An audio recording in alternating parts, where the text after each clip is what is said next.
I will present a study about the feasts of Leviticus 23. This study aims to clarify some aspects of the text that is in Leviticus 23 and correct some wrong arguments that people use to keep pushing the feasts. Point 1. The word mode does not mean feast. This word denotes an encounter or an appointment in a specific context, place, and time.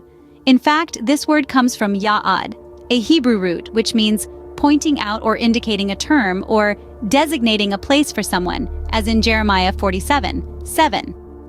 Point 2. The phrase Mikrai Kodesh should be translated as convocations for holiness. Point 3. These feasts, appointed times, are not Jewish, as Christians say. This is not what the Hebrew texts of Leviticus 23 say. Let's look at verse 2 of this chapter. Talk to the children of Israel and tell them, these are God's appointed times that you should proclaim as calls for holiness. These are my appointments. Lev 23:1. Point 4. When people see that we tell them that we are not going to celebrate the feasts, they use comments with a very derogatory tone, saying, then you will return to Christianity. This kind of comment only denotes one thing, that people do not understand that the holidays were given as part of the covenant of Moab, which is the Levitical covenant, which according to the book of Hebrews is no longer valid. Hebrews 7:11, 12.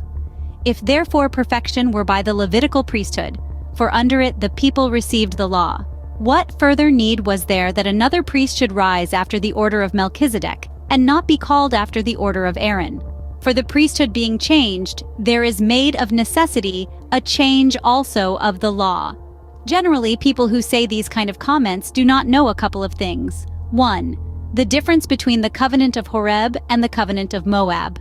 The covenant of Horeb was given to the children of Israel, so they keep the 10 commandments, the 10 words. The covenant of Moab was added to the Torah, Deuteronomy 29:1, in addition to the covenant of Horeb. This covenant was given to Phinehas in chapter 25 of the book of Numbers. However, it is worth reading chapters 22, 23, and 24 also to check the context. 2.